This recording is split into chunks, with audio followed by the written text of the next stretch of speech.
சுவாகதம் சொல்லி அடுத்த ரெண்டு பாசனங்கள் ஏற்றமான பாசனங்களுடைய அர்த்தத்தை பார்க்க முடியாது. ரொம்ப இப்பவும் பல பெரிய வாய்ட்ட காலக்கணிப்பம் சாட்சியத்துக்கு அப்பப்போ கேட்டுக்கிற யாருக்கே ஞாபகம் வர மாட்டேங்குது. அவதாரம் கணிக்கணும். அதனால சுவாமி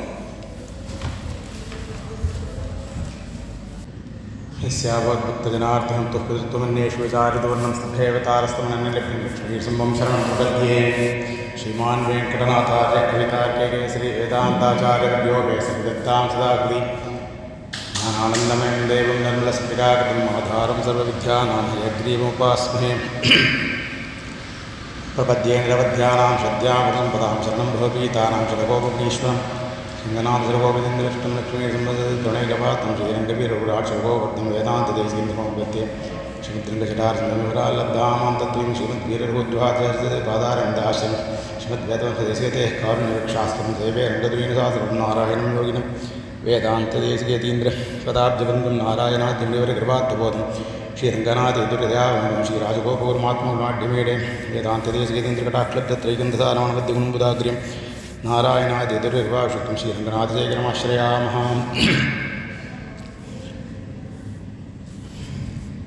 क्रीडातुङ्गस्तनगिरिगिरि सप्तमुद्बोध्य कृष्णं पारार्थं स्वं श्रुतिसतरसिद्धमिध्यापयन्ति स्वच्छुष्टायां सृजनगलितं व्याबलात्कृत्यमुक्ते गोदादसेनविदं भूयेवास्ति भूयः माधुर्यभक्तिपरिपूर्णभावबद्धां लिङ्गादिपप्रणयभावनिबद्धचित्तां वात्सल्यबोधिसमाश्रसाधुकृतां श्रीविष्णुचित्ततनयां प्रणमामि गोदाम्. நமஸ்காரி. இந்த பல சிம்மங்களுக்கு எதிர எதுவும் மேலே உட்காந்து ரொம்ப சங்கோச்சமாக இருக்குது. என் க்ஷமையை பிரார்த்திச்சுக்கிறேன். அப்போ அதில் சொல்கிறதுங்கிறது இதுவும் வந்து பகவத் பாகவத அவருடைய அனுகிரகம் அப்படின்னு எடுத்துட்டு யதாமதி அடியான சதாச்சாரத்தை கிரகிச்சதை இங்கே விஜாபனம் பண்ணுறேன். இது அடியனுக்கு இந்த மேடை முதல் தரமான மேடை, இது முதல் தரமான மேடையாக இருக்குமானது பகவதாவுடைய நிறுத்தி கொண்டு அவருடைய அனுகிரகத்தை கொடுத்துருக்கேன். அடியனுக்கு கொடுத்துருக்கிற 2 பாடல்கள் 21, 22 ஏற்ற கலங்கள் அங்கன்மா ஞாலத்தரசர் என்கிற 2 பாசுரங்கள். ஏற்ற கலங்கள் எதிர்வங்கி மீதளிப்ப மாற்றாதே பால்சொரியும் வள்ளல் பெரும் பசுக்கள் ஆற்றப்படைத்தார் மகனே அறிவுராய் ஊற்றமுடையாய் பெரியாய் உலகினில் தோற்றமாய் என்ற சுடரே வீரராய் மாற்றார் உனக்கு வலிதலந்தன் வாசற்கன் ஆற்றாறு வந்தம் நடிபணியுமாக போலே போற்றியான் வந்தோம் புகழ்ந்தே புகழ்பாவாய் என்பது 21வது பாசுரம். இதில் இதுக்கு முந்தைய பாசுரத்தில் 33 சுவாமி சாதிச்சா மாதிரி நப்பிண்ணை பிராட்டியும் இவர்களோட சேர்ந்து வந்துடுறார் வெளியில் கண்ணனை இவளுக்கு அடைவிக்கப்பட்டதுக்காக. அதனால் 5 லட்சம் குடிகளாக இருந்தால் இப்போ 5 லட்சத்து 1 பேராக வெளியிலேருந்து இவளை கண்ணனை தூயில் இருக்கிறார்கள். அது இதற்கு முந்தின வரைக்கும் நடந்தது.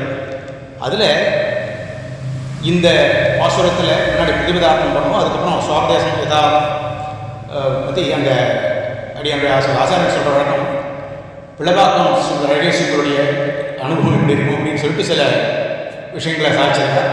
அதை அடியன் கிரகிச்ச வரைக்கும் எனக்கு ஞாபிக்கிறேன். ஏற்ற கலங்கள் எதிர்வங்கி மீதளிப்ப அப்படிங்கிறது வந்து கலங்கள் எதிர்வங்கி மீதளிப்ப அங்கே வள்ளல் பெரும் பசுக்கள் சாதாரண பசுக்கள் இல்லை, அது வந்து பெரும் பசுக்களாக ரொம்ப வலிமையாகவும் ரொம்ப குஷ்டியான பசுக்களாக இருந்தது. குஷ்டியாக இருந்து ஒரு 3/4 லிட்டர் தான் பால் கரைக்கும் வேலைக்கு அப்படின்னா பிரயோஜனம் இல்லை. அதனால் வள்ளல் பெரும் பசுக்களாக இருந்தது. அவ்வளவு க்ஷீரத்தை பிரவாகமாக பிரவகிச்சுட்டு இருந்தது. அதுக்கேற்ற மாதிரி பாத்திரங்கள் அங்கே வச்சாலும் நந்தகோபனுடைய திருமாளிகையில் அதெல்லாம் பொங்கி ஒழிகிற அளவுக்கு அது அவ்வளோ பிரவாகமாக இருந்தது. அந்த இது அவனுடைய ஐஸ்வர்யத்தை சொல்லித்தது.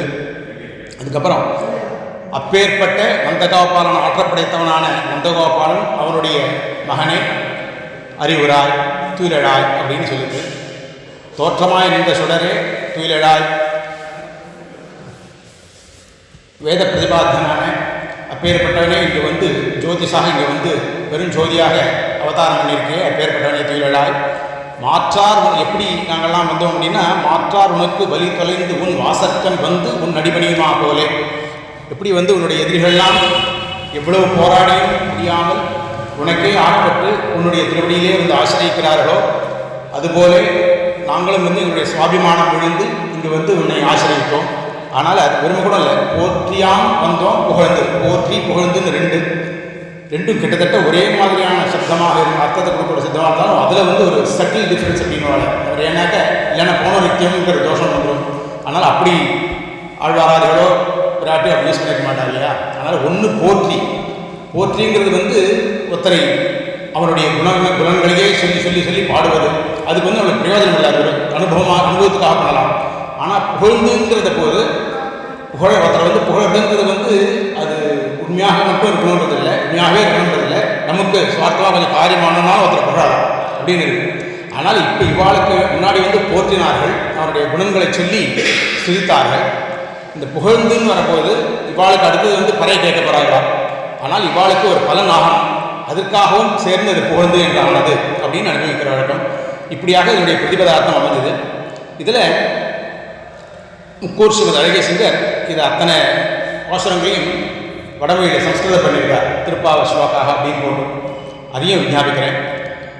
க்ஷீரேணா பூரயத்தமபி கலசான் சந்ததம் கோசகஸ்ரம் யஸ்யாத்தஸ்வம் ஜகதி பரிசர ஜோதிராசி சதாத்வம் உச்சாயாஸ்மாசுதல்பாத் ஜகதவனபர சீக்கிரமேவ பிரபாதே ரக்ஷஸ்வாமின் பிரதேசே பத வினதி கிருதானே குலேஷோ முகுந்தா அப்படின்னு ஸ்ரீ முக்குள் ஸ்ரீமத் அழகேசிங்கருடைய அனுபவம். இப்போது பிளவாக்கம் ஸ்ரீமத் அழகேசிங்கர் அனுபவிச்சதா ஸ்மத் ஆச்சாரியர்களெல்லாம் சொல்லி வைத்ததை அப்படியே பேச்சதை கொஞ்சம் ஞாபகம் பண்ணுறேன். இதில் இது வரைக்கும் கீழ்ச்சொன்ன பாசனங்கள் எல்லாம் விராட்டியும் பெருமானுமே ஆன திவ்ய தம்பதிகளே நமக்கு உபாய போதர்கள் அப்படின்றத நம்ம மனசில் வச்சுட்டே வந்தோம். ஏன்னா இதே தான் வந்து எந்த இடத்துல இனிமேலும் கூட எந்த இடத்துல நாராயணன்னு சொல்லி விடத்தெல்லாம் பிராட்டியும் சேர்த்தே சொல்லியிருக்கு. ஏன்னா பெருமானை சொல்லி விடங்களெல்லாம் பிராட்டியும் சேர்த்து சொல்லிட்டு ஆயிடலாம் என்று எம்பெருமான் வார்த்தையை எம்பெருமானார் வார்த்தையை ஆச்சான் பக்கலிலே கேட்டு நெஞ்சியர் சங்கரித்தார் அப்படின்னு சுவாமி தேசிகன் காட்டி கொடுக்கிறார் நமக்கு. அப்படி எல்லாத்தையும் எம்பெருமானுடைய உபாயத்துவம் அப்படிங்கிறது என்னபடியாக நமக்கு ஆசிரியத்துக்கேற்ற அதுவும் நமது பிரபத்திக்குரிய ஆகாரமாகிறான் அப்படிங்கிறத சொல்ல வருது இனிமே. இதில் சரணாகதி விஷயமாக மேற்கொண்டு சுவாமிதேசன் வந்து சரணாகதி விஷயமாக எடுத்து சொல்கிறார். அதில் விபவாவதாரத்தில் பெருமானுடைய சரணாகதிக்கான ஆகாரம் சரண்ய ஆகாரம் எப்படி இருந்தது, அர்ச்சாவதாரத்தில் அவன் எப்படி சரணாகதிகளுக்கு எந்த ஆகாரத்தோடு அனுகிரகிக்கிறான் அப்படிங்கிற சொன்னான். இந்த விபவாவதாரங்கள் எடுத்துட்டாக்க அவனையே பிராபகமாக உணர்ந்து சரணடைந்தவர்கள் பலர். சக்கரவர்த்தி திருமணம் எடுத்துட்டால் சக்கரவர்த்தி திருமணத்தை பரதாழ்வானாக இருக்கட்டும், மகாராஜராக இருக்கட்டும், விபீஷ்ணாழ்வான் இவெல்லாம் வந்து சரணாகதி பண்ணுறார். காக விராட்பதர் மன்னர் காதலி கத்திர வந்து நாகமனையன் முதலா நாகநகரார்க்கும் போகமையர் வீடு வேற பொன்னொருள் செய்து மிகுந்து நாகமலை நாயகனா நல்லடிப்போதடைந்தேனே அப்படின்னு சுவாமி தேசிகன் அடைக்கலப்பத்தில் சாதிக்கிற மாதிரி இந்த பட்டியல்லாம் வந்து அவதார காலத்தில் விபவாவதாரத்தில் இருக்கிற பட்டியல்கள். விபவாவதாரத்தில் எம்பெருமாட்டு சரணாகதி பண்ணவர்கள். அதில் இன்னும் கூட சொன்னால் தர்மவியாதர், துலாதாரர், விதுரை, சபரி இவெல்லாம் கூட அவெல்லாம் முன்னாலே யோகனிஷ்டர்கள் தான். ஏதோ ஒரு பிராரப்த வசாத்து ஏதோ ஒரு தாழ்ந்த ஜாதியில் பண்ணி அவள் பிறந்து ஆனால் அவளுடைய யோகனிஷ்டை அதனால் கொலையில அப்புறம் பக்தி பண்ணி அவள் வந்துடுறான். ஏன்னா இந்த உபாய விபாகாதிகாரத்தில் சுவாமி தேசிகனே எடுக்கிறார். ஒரு விஷ்ணு தர்ம ஸ்லோகத்தை எடுத்துட்டு தர்மவியாதாதையோ எண்ணி பூர்வாபியாசான் ஜுகுப்சித்தே வர்ணாவதத்வே சம்பிராப்தாக சம்சித்தியும் சமனீயதா அப்படிங்கிற விஷ்ணு தர்ம ஸ்லோகத்தை எடுத்து சுவாமி தேசிகன் உபாய விபாகாதிகாரத்தில் எடுத்து கொடுக்குறார்.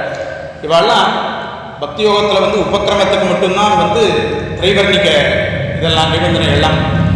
அதுக்கப்புறம் பிந்திய சரீரங்களில் ஒரு தினம் ஆரம்பிச்சாச்சு அப்படின்னா திரைவர்ணிக சரீரத்தோடு ஆரம்பிச்சாச்சுன்னா அதுக்கப்புறம் அந்த நிபந்தனை இது இல்லை, நியமமில்லை. அதனால் இவெல்லாம் வந்து எந்த ஜாதியாக இருந்தாலும் ஒரு சபரணாவோ கூத்தனோ யாராக இருந்தாலும் இவாளுக்கெல்லாம் அது கண்டினியூ இதுவாகுது, தொடர்ந்து வருது அப்படின்னு சொன்னான். இங்கே இருக்கிற பட்டியலில் பார்த்தா காகாசுரனாக இருக்கட்டும், பீஷ்ணாழ்வான், திரௌபதி, க்ஷத்ரபந்து, கஜேந்திராழ்வான் நிறைய நாகம் இப்போ சரணாகதி பண்ணலாம். ருத்ரன் பிரம்மன்னா கிருஷ்ணாவதாரத்தில் வத்சாவகாரத்தில் வந்து பிரம்மனும், பானாசுர யுத்தத்தில் வந்து ருத்ரனும் சரணாகதி பண்ணினான் இருக்கு. அப்போல்லாம் விபவாவதாரத்தில் இதெல்லாம் அவனுடைய சரணைத்துவ ஆகாரம் இப்படி இருந்தது. ஆனால் அதெல்லாம் தள்ளி போயாச்சு. அதுக்கு பிற்பட்டவர்களான ஆழ்வாராச்சாரியர்கள் என்ன பண்ணுறா, அவளுடைய ஆழ்வாராச்சாரியருடைய வழிவந்தவர்களான நமக்கெல்லாம் வந்து இப்போ விபவாதாரம் கிடைக்க பெற்றிடும். அதனால் எம்பெருமானுடைய அர்ச்சாவதாரமே நமக்கு சரண்யத்துவ ஆகாரம் அர்ச்சாவதாரத்தில் நமக்கு கிடைக்கிறது அப்படின்னு. அதனால் நமக்கு வந்து சரண்யத்துவம் அப்படிங்கிறது எங்கே எம்பெருமானுடைய அர்ச்சாவதார ஆகாரத்தில் அப்படின்னு நமக்கு கிடைச்சது. சரி, நமது பிரபத்திங்கிறது எப்படி சபலமாகுது அப்படின்னா, ஒரு அர்ச்சாவதாரத்தில் எம்பெருமான்கிட்ட பிரபத்தி பண்ணினோம். அது எப்படி நமக்கு பலத்தை கொடுக்குறதுன்னா, நாம் பண்ணுகிற பிரபத்தியினாலே நம்முடைய பரத்தை ஏற்றுக்கொண்டு நமக்கு அபேட்சிதமான பலப்பிரதானம் பண்ணுறதுங்கிறது பெருமாளுக்கு எப்படி அமையறதான் நாம் பண்ணின பிரபத்தினாலும் மட்டுமில்லை, பெருமாள் நமது ஆச்சாரியனுக்கு அதீனனாக இருக்கிறதுனால அந்த ஆகாரத்தில் நமக்கு இந்த பலப்பிரதானம் பண்ணுறான்னு என்று சொல்ல தட்டில்லை அப்படின்னு நான் சாதிப்பேன். அதுதான் ஆச்சாரிய சாரபம் சாதிக்கிறார். யாவத் ஜீவம் ஜெகதிநியதம் தேகயாத்ரா பவித்ரி தியக்தா சர்வே திரிச்சதுர்தின தியான போகா நபோகாக தத்தே ரங்கி நிஜமபி பதம் தேசிகாதேச காட்சி கிந்தே சிந்தே பரமவிபதம் கித்யசே யத் புனஸ்துவம் அப்படின்னு சாய்க்கிறார். இந்த இடத்துல ரங்கநாதன் ஒரு ஆச்சாரியனால் நியமிக்கப்பட்டு தன்னுடைய நிஜபதத்தையும் தருகிறான் அப்படின்னு ஆறுதலேருந்து. அதனால் ஒரு ஆச்சாரியன் மூலமாக வந்தது. அதனால தான் நம்ம சொல்கிறோம், நாம் பண்ணியிருக்கிற பாபத்துக்கள்லாம் ஒரு க்ஷணத்தில் நம்ம பண்ணிடுறோம். மகாசாசருக்கு பெருமாளுக்கு அது கடன்படுறான்லாம் ஒரு பக்கம் இருந்தாலும், யார் மூலமாக பண்ணி கொடுக்குறான் ஒரு ஆச்சாரியன் அங்கே அமைஞ்சுட்டான், அதனால் ஆச்சாரியனுக்கு பெர்மிட் பண்ணால் நமக்கும் கிடைக்கிறது அப்படின்னு ஆறுதல். இந்த பாசத்தில் வள்ளல் பெரும் பசுக்கள் அப்படிங்கிறவா யார் அப்படின்னா, நம்மளுடைய ஆச்சாரியர்கள் தான் வள்ளல் பெரும் பசுக்கள். அன்றீந்த கன்றுக்கு இறங்கி சுரக்கும் தேனு போல அப்படின்னு சொல்லாரு, தேனுவை போல அது மாதிரி இருப்பவர்கள் நம்முடைய ஆச்சாரியர்கள். அதோடும் சிஷ்யன்கிட்டேருந்து ஒன்றுத்தையும் அபேட்சிக்காமல் ஒரு நிரபேட்ச கருணையாலே கொடுக்குற ஆச்சாரியர்கள்லாம் அந்த வள்ளல். ஏன்னா சிஷ்யன் தனக்கு வந்து நம்மளுடைய பேரை காப்பாற்ற போகிறான் அப்படின்னு ஒரு பக்கம் அவருடைய எதிர்பார்க்கல, சம்பிரதாயத்தை பண்ணணுன்ற ஒரு அபேட்சை அவருக்கு இருந்தாலும் தனக்கு அதனால் ஒன்றும் ஆகப்படலை. ஆனால் எந்த ஒரு ஆச்சாரியர்களும் நம்மளுடைய ஆச்சாரியர்கள்லாம் நிரபேட்சமான கருணாமூர்த்திகள் தான். அதனால் அதான் சொல்கிறார், சுரக்கும் கருத்துரை தேசியர் கண்டன நம்ம எண்ணி சுரக்கும் சுரவிகள் போல் சுருகின்றனர் சொல்லும்போது அப்படின்னா, அந்த இடத்துல சுரவிகள் அப்படிங்கிறது வந்து சுரபின்னுடைய தமிழ் அது, அந்த இடத்துல பசுக்கள் அப்படின்னு ஆனது. ஸோ அதனால் வந்து வள்ளல் பெரும் பசுக்களானவர்கள், பசுங்கிறது குரு, பசுக்கள்ங்கிறது வந்து குரு பரம்பரை. அதனால் வள்ளல் பெரும் பசுக்கள் தங்கிட்ட இருக்கிற ஞானத்தை வாரி வாரி வழங்குகிறவர்கள் நம்ம ஆச்சாரியர்கள். அதனால் அவள் வள்ளல் பெரும் பசுக்களானார்கள். சரி, இதில் ஏற்ற கலங்கள் யார் அப்படின்னு பார்க்கணும். இந்த ஆச்சாரியர்கள் அருள் செய்கிற ஞானமானது எப்படி இருக்குமா, ஆச்சாரியனிட்டே வந்து அடிபணிந்து சத்துவ உண்மேஷத்தோடைய கூடிய சிஷ்யனுடைய லட்சணமாக அதை சொல்கிறது.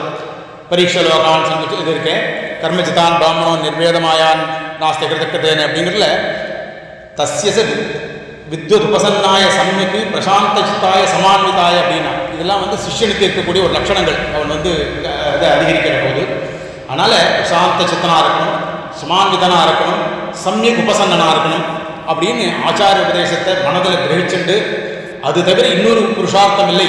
அவன் ஆச்சாரியன் காமிச்சு கொடுக்கறது புருஷார்த்தம் அந்த எம்பெருமான். ஆனால் நாம் கிரகிக்கிற சமயத்தில், சிஷ்யனாக இருக்கிற சமயத்தில் ஆச்சாரியன் சொல்வதே நமக்கு புருஷார்த்தம் அப்படிங்கிற ஒரு மனசில் ஒரு திருடமான ஒரு எண்ணத்தோடு அதிகரிக்கணும்.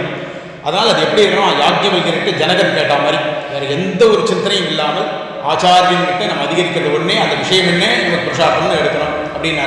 அதான் வந்து பராசரம் முனிவரம் கிருத பௌர்வாணிக கிரியம் மைத்ரேய பரிபப்ரச்ச பிரணிபத்திய அபிவாத்தியச்ச அப்படின்னு சொன்ன மாதிரி, அப்பேற்பட்ட சிஷ்யாளுக்கு இந்த ஆச்சாரியர்களான வள்ளல் பெரும்பசுகளான ஆச்சாரியர்கள் என்ன பண்ணுறான், இதம் சஸ்ரு அப்படின்ட்டு வாரி வாரி வாரி வழங்குறான். அவன் வந்து போர்மா போன்னு கேட்டு இது பண்ணிட்டே இருப்பான், கொடுத்துட்டே இருக்காங்க. அதனால் வள்ளல் பெரும்பசுக்களானார்கள். அப்பேற்பட்ட உபதேசத்தை கிரகிக்கிற அளவுக்கு அவனுக்கு இப்போது ஒரு நிர்மலமான இது வேணும், அந்த கரணம் வேணும். ஏன் சுவாமி, அது வந்து ஆச்சாரியன்ட்ட உபதேசம் ஆனப்பட்டு வரும் அப்படின்னா, அப்போ உபதேசமானாதான் இந்த மாதிரி நைர்மல்யம் அந்த கரண நைர்மல்யம் வரும். ஆனால் அந்த கரண நைர்மல்யத்தோடு இதெல்லாம் கேட்கணும் அப்படின்னா அந்யோன்யாசிரம் முதல்ல வந்துடும். எப்படி வந்து ஒரு பம்பில் ஜலம் அடிக்கணும்னா முன்னாடி கொஞ்சம் ஜலத்தை விட்டு அதுக்கப்புறம் ஜலம் வந்து பிரவாகமாக நமக்கு கிடைக்கிறது. அந்த மாதிரி அந்த உபதேசத்தை கேட்டுக்கிற அளவுக்கு அதிகரிக்கிற அளவுக்கு ஒரு அந்தக்கரண நைர்மல்யம் அந்த இடத்துல வரும். அதுவே அதுக்கப்புறம் வந்து இது அனுஷ்டானத்து உபாயனஷ்டமாக உபாயனஷ்டமாக அதிகரிக்கிற அளவுக்கு அப்புறமா அது வளருது அப்படின்னு சாதிச்சார். இல்லைன்னா ஸ்ரவண உபயுக்தமான அந்தக்கரண ஜெயமும் பாக்கியேந்திரிய ஜெயமும் முன்னாடி இருக்கணும், அதுக்கப்புறம் பிரம்மோபாசன உபயுக்தமான இது அந்தக்கரண ஜெயமும் பாக்கியேந்திரிய ஜெயமும் கிடைக்கும் அப்படின்னு சொன்னான். இதில் தான் இது எப்படி சபலமாகும் இந்த ரெண்டும் அப்படின்னா, தத்வித்தி பிரணிபாதேன அப்படின்றது வித்யாகிரகண காலத்தில் ஆச்சாரியன் போதுமென்கிற வரை மெய்வருத்தம் பாராது அவன்கிட்ட தண்டனிடுதல், அதுபோல் அதை மாதிரி கைங்கரியங்கள் பண்ணணும். அதுக்கப்புறம் அருகில் இருந்து வித விஷயங்களை கிரகிச்சுக்கிட்டு அப்படின்னு. அதுக்கப்புறம் பரிப்பிரசரேன சேவையா, பரிப்பிரசரேன சேவையா அப்படிங்கிறது வந்து ஆச்சாரியனுடைய அது சொல்லிக் கொடுக்குற போது நம்ம மனசை பட்டி மேய விடாமல் அந்த இடத்துல எதிர்பார்த்த காத்திருத்தல், அவருடைய திருவுள்ள நோக்கிற வரைக்கும் சுசுரூஷை பண்ணி அதிகரிக்கிறது அப்படின்னு ஆச்சு. அந்த கரணமதம் மற்றும் பாக்கியேந்திரிய ஜெயம் பிறப்பதற்கு இது ரெண்டுமே ஹேத்துக்கலாம். என்னென்னா பரிபப்பிரசங்கிறது வந்து துஷ்டமான ஹேத்து, அப்புறம் இந்த சுசுரூஷாங்கிறது வந்து அதிர்ஷ்டமான ஹேத்து. இப்படி இந்த துஷ்டமான ஹேத்து அதிர்ஷ்டமான ஹேத்து இது ரெண்டுத்தையும் கொண்டு இந்த விரோதியான பாப்பங்களை போக்குறதுக்கு ஹேத்துவாக இருக்குது. அதனால் எது வந்து நம்ம உபாய விரோதிகளை போக்குறதுக்கு ஹேத்துவாக இருக்கோ அது அதிர்ஷ்டமான ஹேத்து, எது சாட்சாத்தான ஹேத்துவாக இருக்கோ அது துஷ்டஹேத்து அப்படின்னா. இப்போது அதனால் ஆச்சாரியர்களாலே ஸ்வீகரிக்கப்பட்ட சச்சிஷ்டர்களான பாத்திரபூத்தர்களே இங்கே ஏற்றக்கலங்கள் அப்படின்னு ஆச்சு.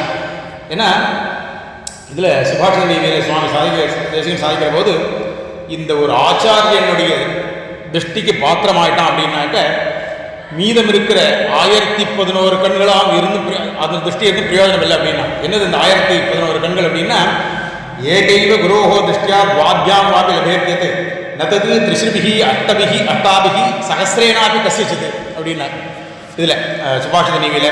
அதனால் அதில் வந்து முக்கண்ணனுடைய 3 கண்களாக இருக்கட்டும், இல்லை 4 கண்ணுடைய 8 கண்களாக இருக்கட்டும், இல்லை சாட்சாத் எம்பெருமானுடைய ஆயிரக்கண்களாக இருக்கட்டும், இந்த 1011 பண்ணாத ஒரு காரியத்தை, பண்ண முடியாத ஒரு காரியத்தை நம்ம ஆச்சாரனுடைய ஒரு திருஷ்டி பண்ணிடும், ஒரு கண்ணுடைய திருஷ்டி பண்ணிடும் அப்படின்னு சாச்சார்.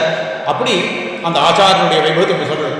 அப்புறம் எதிர்பொங்கி மீதளிப்ப அப்படின்றதுக்கு இந்த அப்பேற்பட்ட ஒரு ஆச்சாரியன்கிட்ட போய் அதிகரிக்கிற போது மேன்மேலும் பிரகாசிக்கிற சிஷ்ய வர்க்கங்கள் எதிர்பொங்கி மீதளிப்பங்கிறதுனால அன்வயமாக அப்படின்னா ராமானுஜரை காட்டிலும் ஒரு வைசிஷ்டியம் ஆழ்வான காட்டிலும் விசிஷ்டராக ஒரு பட்டரை காட்டிலும் ஒரு விசிஷ்டராக நஞ்சியரை காட்டிலும் நம்பிள்ளை. இப்படி அந்த பரம்பரையாக வந்துட்டு விவாக தீர்த்தேவனம் அப்படி வந்துட்டு இருக்கேன். அந்த சீதலாம் குரு சந்ததி அப்படின்னு அந்த ஒரு சந்ததி இருக்கு. அதான் எதிர்வங்கி இந்த குரு பரம்பரைக்கு அப்படி நமக்கு வந்து எதிர்வங்கி மீதளிக்கிறதான் ஒரு ஆச்சாரியன் ஆரம்பிச்சது. அப்படி சொன்னார். மாற்றாதே பால் சொரியும் வள்ளல் பெரும் பசுக்கள் அப்படின்னா, அதனால் ஒழிக்காம இந்த அனைத்தையும் வாரி வாரி வழங்குற பசு ஆச்சாரியன், பசுக்கள் ஆச்சாரிய பரம்பரை அப்படின்னு சொன்னோம். அதனால தான் குரும் பிரகாசையே தீமான் அப்படிங்கிற இடத்துல கூட குருங்கிறது உபலட்சணமாக குருக்களுக்கு சொல்லப்பட்டது அப்படின்னு நம்மளுடைய ஆச்சாரியன் எல்லாருமேலேயும் அந்த கௌரவ புத்தியோடு அவர் சொன்னதை நாம் வந்து இது பண்ணணும், அவளை வந்து நம்ம மனசில் கௌரவ புத்தியோடு இருக்கணும் அப்படிங்கிறதுக்காக சொன்னது. குருங்கிற குரு சப்தம் ஒரு உபலட்சணம் அப்படின்னு சொன்னார். அதுக்கப்புறம் ஆற்றப்படைத்தான் மகனே அப்படிங்கிறதுல இந்த இடத்துல அந்த மகன்கிற சப்தத்துக்கு விதேயன் அப்படிங்கிற அர்த்தம், அந்த இடத்துல சப்தத்துக்கு அர்த்தம் இருக்குது. இந்த இடத்துல அந்த விதேயன் யார் அப்படின்னா எம்பெருமான். எப்படி சுவாமி எம்பெருமான் எப்படி வந்து விதேயன் ஆவான் ஆச்சாரியர்களுக்கெல்லாம் அப்படின்னா அதை காமிக்கிறார். இப்போ நமது ஆச்சாரிய பரம்பரையை நமக்கு கொடுத்த கூட்டஸ்தர் நம்மாழ்வார், பிரபஞ்சன கூட்டஸ்தராக இருக்கிற சுவாமி நம்மாழ்வார். தந்தையனை தனித்திரமாட்டாலே தலைமைத்துவம் சரகோபனர்களினாலே அப்படின்ட்டு அந்த உபத்தி சாஸ்திரத்தை நமக்கு விரதம் கற்றுக் கொடுக்குறார். சரி, முன்னாடியே நாம் சொன்னோம் இந்த ஆச்சாரியனுக்கு அதீனனாக இருக்கான் எம்பெருமான், அதனால் அவன் விதேயனாக இருக்கான். அதனால்தான் மாமலர் மன்னிய மண்டி சொல்ற போது தொல்லருள் மாறன் துணியடி கீழ் வாழ்வை ஹொருக்கும் ராமானுஜமுனி வன்மை போற்றும் சீர்மை எங்கள் தொக்குள் பிள்ளபாதவன் சொன்னது அப்படின்னு சொன்னாங்க. அதனால அருள்மாறனுடைய அடிசூனியவர் சுவாமி ராமானுஜர், அந்த ராமானுடைய வன்மை போற்றியனவர் நம்ம சுவாமி தேசிகன் அப்படின்னு இந்த ஆச்சாரிய பரம்பரைக்கு தலையாயவர் சுவாமி நம்மாழ்வார் அப்படின்னு அந்த பிதகவாடை பிரான் தொடங்கி வந்திருக்கிற சம்பிரதாயம்னால போகிறோம். பிதகவாடை பிரானே பிரமகுருவாய் வந்துன்னு அவன் தொடங்கி வந்திருக்கிற சம்பிரதாயமானாலும் அவன் நமக்கு வந்து இப்போ வந்து தள்ளி இருக்க இந்த பிரபத்தி சாஸ்திரத்தை நமக்கு உபதேச அனுஷ்டயமாக உபஜீவியமாக ஆக்கி கொடுத்தவர் நமது சுவாமி நம்மாழ்வார் அப்படின்னால அவர் தான் கூட்டஸ்தரானார். அப்பேற்பட்ட ஆச்சாரிய பரம்பரைக்கு அந்த அவர்களெல்லாம் ஆற்றப்படைத்தவர்கள். அவருக்கு எப்படி எம்பெருமான் வந்து விதேயனாரார் அப்படின்னா ஆழ்வார் சாதிக்கிற கேசவன் தமர் கீழ்மேல் எமரேழ் எழுந்திருப்பும் ஆசிரியர் பெற்ற நம்முடைய வாழ்க்கை என்றவா அப்படிங்கிறதுல இந்த நம்முடைய இந்த சிறியதான பிரபத்தியுடைய கௌரவம் பெருசு. ஆனால் நாம் அதுக்காக செலவு பண்ணுற ஒரு டைமோ இதோ எஃபோர்ட்டோ ரொம்ப குறைவு. அப்பேற்பட்ட ஒரு நம்முடைய பிரபத்தியை ஏற்றுக்கொண்டு எம்பெருமான் அனுப்பியிருப்பதற்கு பிரதான காரணம் என்ன அப்படின்னா சுவாமி நம்மாழ்வார்கள் நமக்கு உள்ள திருப்பதி சம்பந்தத்தாலே அப்படின்னார். அதை தான் இந்த ஒழிவில் காலமெல்லாம் உடனாயம் என்று வழிவிழா வடிவு செய்ய வேண்டும் நாம் அப்படிங்கிற இதில் வியாக்கியானத்தில் சாய்க்கிறார். சொன்னார், ஒழிவில் காலமெல்லாம் முடிவில்லாத காலமெல்லாம், அதாவது சர்வ காலத்துக்கும் சர்வதேச எல்லாத்துலேயும் உடனாயம் பண்ணி தேச பரிச்சேதம் இல்லாமல் சர்வ அவஸ்தைகளும் கூடவே இருக்கிறது அப்படின்னு சொன்னார்.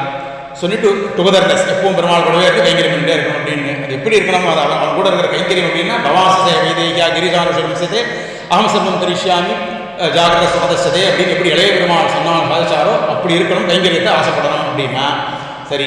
ஜாகிரத சுசுப்தி அவஸ்தைகளிலும் அந்தந்த நிஷ்டையோடு இருந்து கைங்கரியத்தை பண்ணணும் பெருமாள். சரி, அப்போது வடிவிலா அடிமை அப்படின்னு ஒரு சொன்னார். அந்த இடத்துல வடிவிலா அடிமைங்கிறது என்ன வரும் அப்படின்னா அபராதமற்ற கைங்கரியம். சரி, அபராதமற்ற கைங்கரியம்னு கேட்கணும் அப்படின்னு அபராதம்னா என்ன அப்படின்னு தெரியணும். பிரயோஜனம் பார்த்து செய்வதும் அசாஸ்திரியமான காரியங்களில் இருந்து நான் கைங்கரியம் பண்ணுறேன்னு சொல்லிட்டு அசாஸ்திரியமான காரியங்களை பண்ணுறதும் அது வருவதல் அப்படின்னு அப்பேற்பட்ட.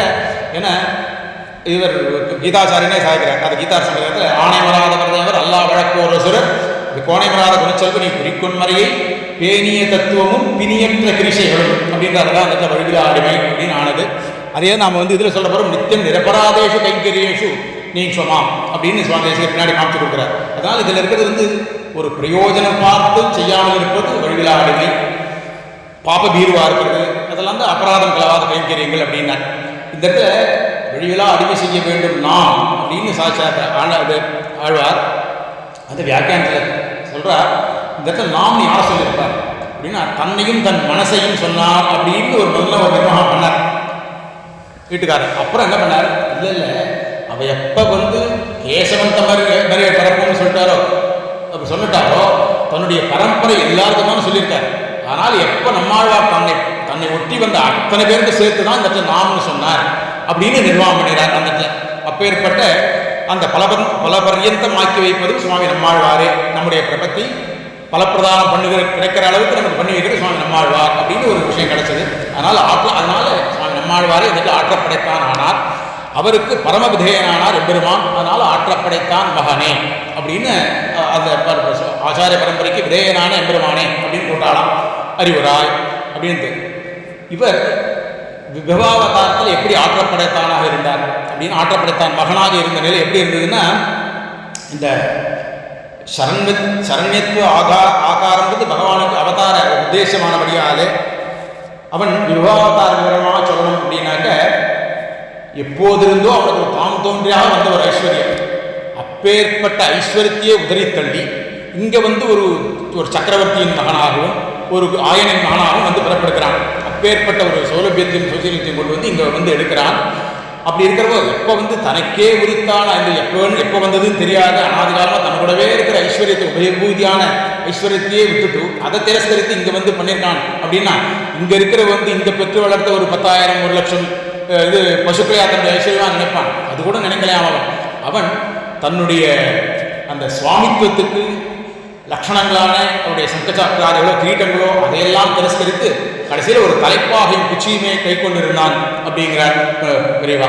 அதை இவர் லீலாஸ்வரர் ஒரு அழகாக அனுபவிக்கிறார். நகநியமின கண்டூன் பாண்டவஸ்யம் தனாஸ்மான் அனுதினம் அபிஷிஞ்சன்னு அஞ்சலிஸ்தைஹி பயோபிஹி அவது விததகாத் ஸ்தோத்திர நிஷூத மௌலிஹி தசன விதிருத்தரஸ்மி தேவகி புண்ணியராசி அப்படின்னு அனுபவிச்சார். அதனால் இவர் தன்னை ஒரு உபயபூஜ நாத்தம்னு சொல்கிறதை காட்டிலும் இவன் செங்கனிவாயங்கள் ஆயர்தேவை அப்படின்னு ஆழ்வார் சொன்னதில் தான் இவர் அவ்வளோ கொண்டாடினார். அதுதான் ரொம்ப கௌரவமாக நினைச்சிட்டார் அப்படின்லாம் அனுபவிக்கிறார். இது விபவாவதாரத்தில் அவன் விதேயனாக இருந்த நிலை, ஆற்றப்படைத்தான் மகனாக இருந்த நிலை. சரி, அர்ச்சாவதாரத்தில் இப்படி எங்கே ஆற்றப்படைத்தான் மகனாக இருக்காங்க. இந்த இடத்துல யார் ஆற்றப்படைத்தவர்கள் அப்படின்னா அர்ச்சக சுவாமிகள் அப்படிங்கிறார். அர்ச்சக சுவாமிகள் நினைக்கிறபடியெல்லாம் அவள் என்ன நினைக்கிறாளோ அவன் தான், அதுதான் இவளுக்கு திருக்கோலம். அவளுக்கு என்ன நினைக்கிறாளோ அந்த பிரச்சாரம் என்ன நினைக்கிறாளோ அதுதான் இவனுக்கு அன்னைக்கான பிரசாதங்கள். இப்படி எல்லாமே அர்ச்சகாளுடையவும் கைங்கரியபராளுக்கும் அதீனனாக இருந்த நிலை இந்த அர்ச்சாவதாரத்திலே அவன் ஆற்றப்படைத்தான் மகனாக இருந்த நிலை அப்படின்னு பெரியவா அனுபவிக்கிறார். அதனால தான் அவனுடைய திருக்கோலமோ இல்லை அவனுடைய பிம்ப மூர்த்திகளோ கூட அஞ்சனீர்களோ பிரிகள் அவனிவன் என்று கூட என்பின் நெஞ்சினால் நினைப்பானவன் அவனாகும் மீண்டுடன் மன்னனே அப்படிங்கிறது கூட அவனை ஊரும் பலபலவே பெரும் பலவே அப்படின்னு என்ன நாமனை நம்ம ஒரு நம்மளுடைய அவனுடைய பக்தன் என்ன நினைக்கிறானோ அதுதான் அவனுடைய ரூபமோ எல்லாமே அதுதான் அப்படின்னு ஏற்றுக்கிறானா. இப்படி விபவத்தில் ஆச்சாரியர்களுடைய கரஸ்பர்சத்தை பெற்று அந்த அர்ச்சையில வந்து அர்ச்சகர்களுடைய கையிலும் கிடைக்கப்பெற்று இவன் இப்படி விதேயனான ஆனா அப்படின்னா அதோட மட்டும் இல்லை, அங்கே வந்து ஒரு தசரத சக்கரவர்த்திக்கு மட்டும்தானே அவன் விதேயன் அப்படி இல்லை. அங்கே ஒரு விஸ்வாமித்திரருக்கும் வசிஷ்டருக்கும் பேர்பட்ட பிரபுதிகளுக்கும் விதேயனாக இருந்தான். இங்கே வந்து நந்தகோபனின் மகனாக மட்டும் விதேயனாக இருந்தால் இல்லை, இங்கே ஒரு சாந்தி விடி மகிழ்ச்சி காட்டம் இன்னும் எல்லாருக்கும் வந்து கோபிகளுக்கு கூட விதேயனாக இருக்கான், ஆனால் எல்லாருக்கும் விதேயனாக இருக்கான் அப்படின்றது இந்த இடத்துல வந்து அவருடைய மகன் என்பது விதேயத்துவத்தை குறித்தது அப்படின்னு அனுபவிச்சார். அறிவுராய் அப்படிங்கிறது இந்த மனதில் கொண்டு எழுந்திருக்க வேணும், துயில வேணும் அப்படின்னா.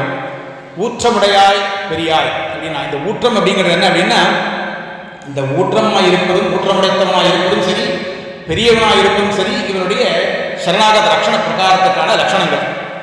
ஊற்றமாவது என்ன? ஸ்திரத்தன்மை, ஸ்திரமான புத்தியோடு இருக்கிறது.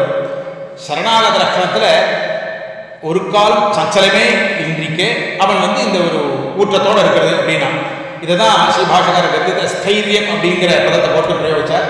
இது சுவாமி ஆளவந்தார் ஸ்திரகா அப்படிங்கிற ரத்னத்தில் சாதிச்சார்.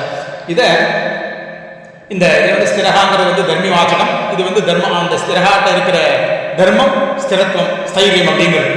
இப்படி எப்பேற்பட்ட ஸ்தைரியமா அப்படின்னா, இதானே மாகிருதா வீர ஏவம் விதம சிந்திதம் தொய் கிஞ்சித் சமாபன்னை கிம் காரிய சீதையாவமே அப்படின்னு யாரை பார்த்து சொன்னார்? சாட்சாத் மகாராஜரை பார்த்து. உனக்கு ஏதாவது ஒன்று ஆயிடுத்துனா இவன் எப்போ இலங்கையில் போயிட்டு வந்து ஒரு அசகாய இதுவாக ஒரு பண்ணிட்டு வந்துட்டான், அசகத்தனமாக அவனுடைய கிரீடத்தை தள்ளிட்டு வந்துட்டான்.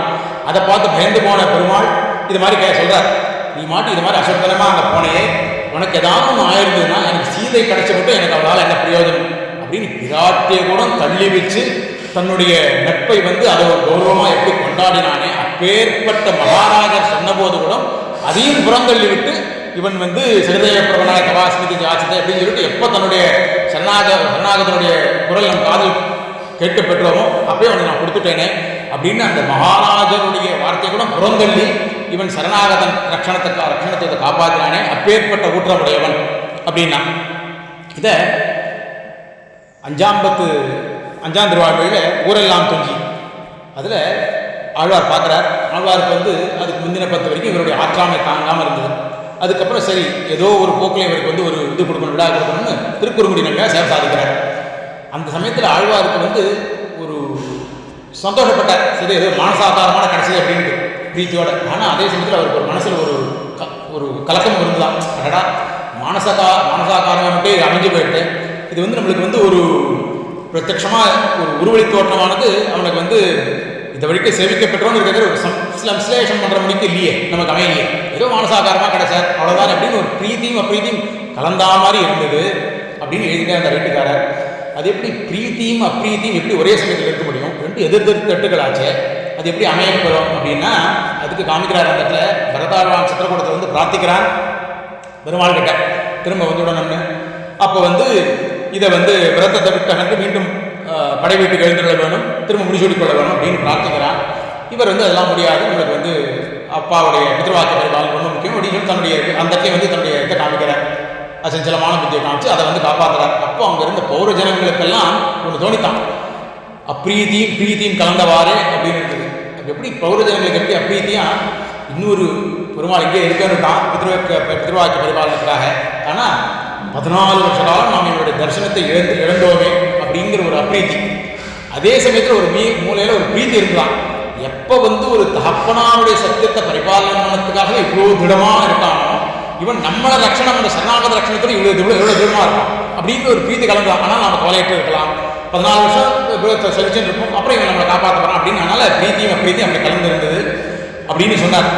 அதனால் கிருஷ்ணாவதாரத்தில் எப்படி தான் சொல்கிறார், பதே ஜோகும் ஹிமமா ஷீதியாத் பிருத்திவி சகலி பவேத் சுஷ்யேதி தோய நிதி கிருஷ்ணே நமே மோகம் வசோ பவேத் அப்படின்னா மகாபாரதத்தில். அதாவது இந்த பூமியை பிளந்து உலகத்தை தன் உள்வாங்கி கொண்டாலும் சரி, இல்லை இந்த சமுத்திரமே இந்த பூமி முழுவதையும் உட்கொண்டாலும் சரி, திரௌபதியே கேள், இந்த ஹிமபர்வதமே சுக்குநூறாக பிடிச்சாலும் என்னுடைய சரணாகத ரட்சணம் அப்படின்ட்டு, அதனால் அந்த சரணாகத ரட்சணத்தில் நான் பின்வாங்க மாட்டேன், நான் காப்பாற்றவே அப்படின்னு சொல்கிறானா. இது அவனுடைய ஊற்றத்துக்கான ஒரு இது லட்சணம் அப்படின்னு பெரிய அனுபவிக்கிறார். சரி, பெரியாய் அப்படின்னா பெரியாய்னா என்ன? நிரதிசிய பிரபுத்துவத்தை உடையோய் அப்படின்னு அர்த்தம். இதான் வந்து பிரம்மசப்தத்தை சொல்கிற போது சிவாசத்தையும் சிவபிரகாச ஆச்சாரியரும் அத்புதமாக அதெல்லாம் காமிச்சு கொடுக்குறார். பிரகத்துவம் ச ஸ்வரூபேன குணேச்சை உபபாக அப்படின்னு சொல்லி காமிச்சார். உபாதக கிரந்தோக்தா அப்படின்னு சொல்லி சிவபிரகாச ஆச்சாரியர் காமிக்கிறார். அதனால் இப்படி அப்புறம் பூமா வித்யாலையும் பூமா சம்பிரசாதாத அத்தியுபதேசா அந்த இடத்துல வந்து எத்தனை நாண்யத் பசதி நாண்யத் சுணோதி நாண்யத் ஜானாதி ச பூமா அப்படின்னு காமிச்சு எத்தனை அந்நியத் பசதி அந்நியத் பசதி அந்நியத் சுணோதி அந்நியத் விஜானாதி தது அல்பம் அப்படின்னு காமிச்சார். இப்பேற்பட்ட ஒரு மிருகத்துவத்தை உடையவன் இவன் பெரியவன், அதனால் இவன் பெரியாள் அப்படின்னு அன்வயமாச்சு. சரி, உலகினில் தோற்றமாய் நின்ற சுடரே அப்படின்னா சரி, இதெல்லாம் விபவாதாரத்தில் வந்து சுவாமி அதை சொல்லிட்டு வந்துட்டு அத்தோட மட்டும் நிறுத்திக்காம பின்னானார் வணங்கும் சோதியாக நின்ற நம்ம பெருமான், அதனால தான் நமக்குலாம் இப்போ கிடைச்சிருக்கு.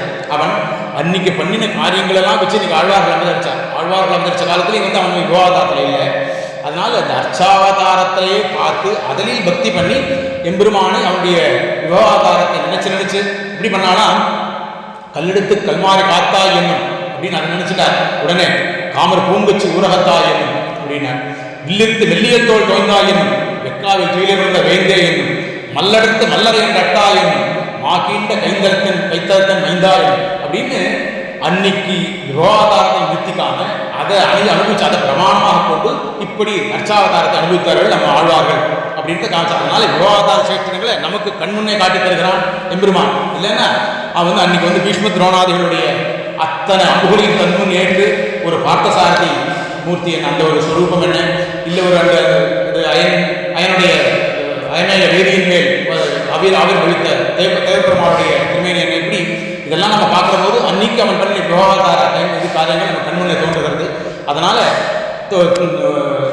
தோற்றமாக எனக்கு சுடரே அப்படின்னு சொன்னான். துயிலடா அப்படின்னா இதில் இந்த உலகமுண்ட பருவாய் அதிகத்தில் ஒவ்வொரு பாசுரத்திலையும் கடைசி பாதமானது ஆக்கி சின்னது சேஷத்துவத்தையும் காமிக்கிறது. நமக்கு முதல் 3 பாசுரங்கள் வந்து அவனுடைய சரணாகத்தை காமிக்கிறது. அவன் தான் சரண்யன் அப்படிங்கிற அவனுடைய லட்சணத்தை காமிக்கிறது. அதில் ஆக்கிஞ்சன்யங்கிறது வந்து அதிகாரம் ஆகிடுது. சேஷத்துவங்கிறது வந்து சரணாகதி பண்ணுவதற்கான அனுஷ்டானம் ஆச்சு. அப்படி சேஷத்திர சிந்தை இல்லாமல் நாம் பண்ணுற பிரபத்தி செல்லாது அப்படின்னா, ஏன்னா அது எப்படின்னு ஆத்மாபார சௌகரியம் அப்போ வந்து அது வந்து அடியெடுத்து போகாது, சேஷத்திர சிந்தனை இல்லை அப்படின்னாங்க. அதனால் இந்த பாசத்தில் ஏற்ற கலங்கள்ங்கிற அது ஆரம்பித்து தோற்றமாக இந்த சுடரே அப்படிங்கிறது வரைக்கும் சரண்ய லட்சணம் சொல்லப்பட்டது. அதுக்கப்புறம் இது எப்படி எனக்கு சரண்ய லட்சணம் எப்படி சொல்லப்பட்டது? ஆசிரியர்களுக்கு அத்தியந்த சுலபனாக இருக்கை, தன்னுடைய உயிர்வூதி ஐஸ்வர்யத்தையும் விட்டு இங்கு சுலபனாக நமக்கு அனுகிரகம் பண்ணுறதுக்காக வந்திருக்காரு. இப்படியெல்லாம் வந்து சொல்லிட்டு தன்னை தாழ்த்தி கொண்டு நம்முடைய வர்த்திக்கிறது. அப்பேற்பட்ட சரணுடைய லட்சணம் இப்படிலாம் சொல்லிது. அதுக்கப்புறம் மாற்றார் உனக்கு வழி தொலைந்து உன் வாசற்பன் ஆற்றாத உன் தன்னடி படியுமா போலே அப்படின்னு சொன்னார். இதில் இந்த சரணாகத லட்சணத்தை சொல்றதுக்கு ஒரு திருஷ்டாந்தத்தை சாதிக்கிறார் விராட்டி.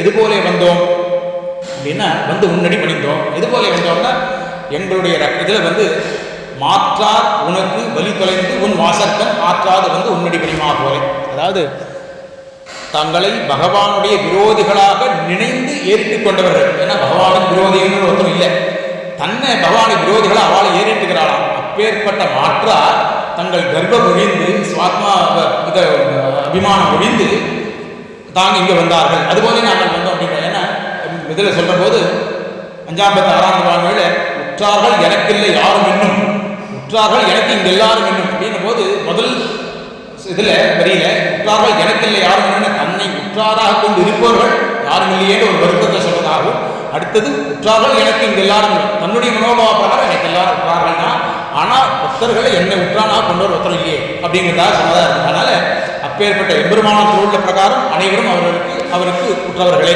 அப்படின்னு அதை காமிச்சு கொடுத்தார். அப்படி இந்த மாற்றாருக்கிறது வந்து தங்களை ஏறிட்டு கொண்டதுக்காக சொன்னது. போற்றியாம் வந்தோம் புகழ்ந்து அப்படின்றது. போற்றிங்கிறது என்னென்ன, ஒன்றுத்தின் மேலே அதனுடைய குண விசேஷங்களை குறித்து கௌரவத்தோடைய நினைக்கிறது போற்றின்னு சொன்னோம். புகழ்ந்து அப்படிங்கிறது தனக்கு பின்னாடி கணக்க போகிற பிரயோஜனத்தையும் கூட்டி வைத்துக் கொண்டு அவன் மேலே சிதிபாடுவது. அதனால் அப்படி போற்றியாமந்தோம் புகழ்ந்து அப்படின்னு நான் பிராட்டி சாச்சா. அதனால் இந்த பாசத்துக்கு ஒரு திரண்ட பொருள் என்ன அப்படின்னா, தனது உபதேசத்துக்கேற்ற சத்பாத்திரங்களை தேடி அவர்களது ஞானம் பொங்கும்படியாக ஒன்றையுமே ஒழிக்காமல் வாரி வாரி ஸ்பர்சிக்கும்படியான வள்ளல் பெரும்பசுக்கள் நமது ஆழ்வார் ஆச்சாரியர்கள்.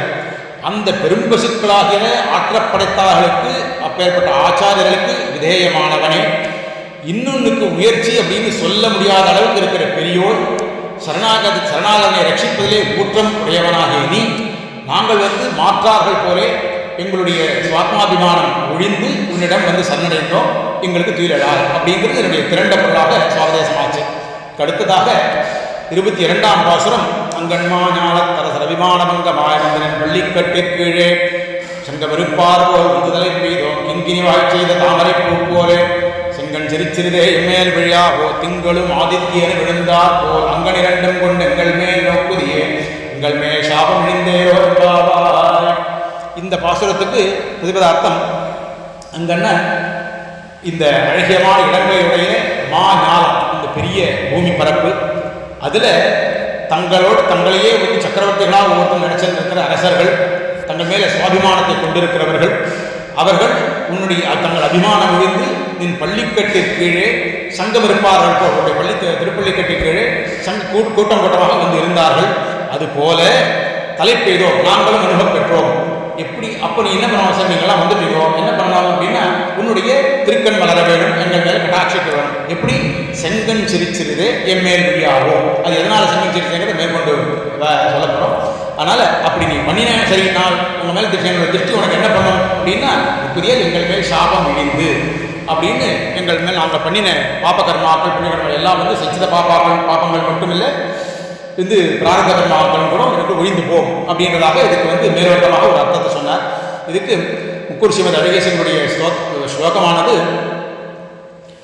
பத்தாஸ்தே ராஜவர்யாக தவ பதயுகலே கர்வஹீனாஹ் யதா ஸ்யுஹு தத்துல்யாஸ்தும் சரண்யம் சரணமுபகதாः கோபகன்யாः யதார்ஹம் யத்யஸ்மான் त्वत्पदाब्जे शरणमुपगताः रक्षसि त्वं तदाहि सर्वास्तुष्टाः विपापाः तव पदयुगलं पूजयामो मुकुन्द அப்படிங்கிறது ஸ்ரீமத் அழகேசனுடைய ஸ்லோகம்.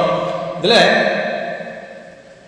திருவாய்மொழியில் உலகொண்ட பிரவாயம் சொல்லப்போ சொன்னோம், முதல் 3 பாதங்களில் பிரபத்தி வசீகிருதனான சரண்யனுடைய ஆகாரத்தையும், 4வது பாதத்தில் சரணாகதர்களுடைய ஆகாரமான காருண்யத்தையும் காட்டினார். இப்போ இந்த பாசுரத்தில் அதனுடைய தொடர்ச்சியாக கார்பண்யமாகிற ஆக்கிஞ்சன்யமும் அனன்யகதித்துவமும் அங்ககோடி அதிகார கோடி 2த்திலையும் நமக்கு உத்தேசம் அப்படின்றத காட்டுறார். அப்படின்னா இந்த கார்பண்யங்கிறது திரிகாலத்திலும் இருக்க வேண்டியது. பிரபத்திக்கு பூர்வ காலம், அனுஷ்டான காலம், அப்புறம் உத்தரகாலம், இந்த 3த்திலையும் இருக்க வேண்டியது கார்பண்யம். ஒவ்வொரு நிலைமையில ஒவ்வொரு அவஸ்தையில் இருக்கிறது. அது சொன்னார், அந்தனர் வேற எந்த யோகியதையும் நமக்கு வேண்டாம், கார்பண்யம் 3 காலத்திலையும் இருந்தாலே பெரிய யோகியதை அப்படின்னு சொன்னார். அந்தனர் எல்லையில் நின்று அனைத்திலும் வந்தவரே முதலாக விளங்கிய அந்நியராய் வந்தடையும் வகை வந்தக வேண்டி வருந்திய நம் அந்தமிலாதே அன்பர் அறிந்து அறிவித்தனரே அப்படிங்கிறது இதெல்லாம் காமிச்சார். இந்த ஆக்கிஞ்சன்யமும் அனன்யகதித்துவம் இந்த 2ங்கிறது இந்த 2ஆகிற கார்பண்யம் தேவை, வேற யோகியதை தேவையில்லை.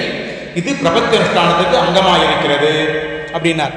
அதனால இந்த கார்பண்யம் குலையாமல் இருக்கணும்னா நமக்கு என்ன வேணும் அப்படின்னா, அதுக்கு பிரதானமாக இருக்கிறது ஆத்ம பிரசன்சியும் பரநிந்தையும். இது 2ம் இல்லைன்னா, ஏன்னா நம்ம முக்கால்வாசி நம்ம பேசுகிற விஷயங்களை பார்த்தா எது நம்ம ஆத்ம பிரசன்சை இருக்கும், இல்லைன்னா பரநிந்தை இருக்கும். இதுதான் பிரதானமாக இருக்கும். இது 2ம் ஒழிஞ்சிட்டாலே நமக்கு கார்பண்யம் சித்திருச்சு அப்படின்றது அறியலாம் அப்படின்னா பிரிவா. இதில் இந்த கீழ்ப்பாட்டில் ஏற்றகலங்கள் பாசுரத்தில் கார்பண்யத்துடைய தேவை அப்படிங்கிறத கோடிட்டு காட்டினார். இந்த அங்கன்மா ஞானத்து பாசுரத்தில் இந்த கார்பண்யத்துடைய பிரகாரம் எப்படி அமைகிறது அப்படிங்கிறத காட்டுறார். இங்கே தலை பெய்தோம், உன்னடி அடைந்தோம் அப்படிங்கிறது சாதாரணமான அர்த்தம்.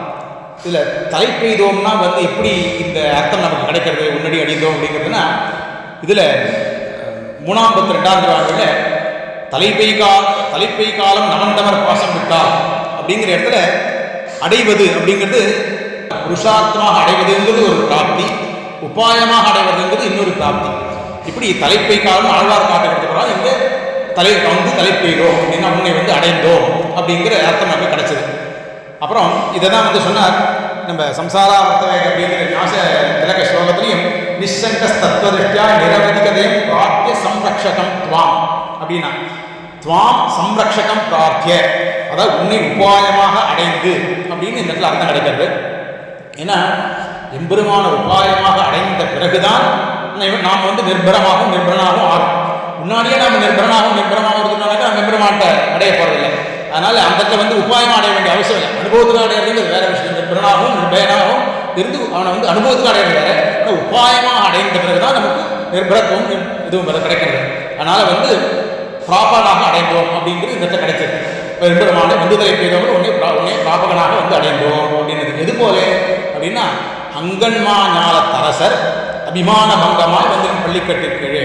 அம்னாக்க அழகியதான அர்த்தம், கண்ணுனாக்க பல இடங்களை கொண்டது. அப்பேற்பட்ட இந்த இடத்துல கண்ணுங்கிறது வந்து ஒரு இது இல்லை, இந்த திருஷ்டி நேத்திர விசேஷம் இல்லை. இந்த இடத்துல வந்து ஒரு இது 7ஆம் வீட்டில் வருது.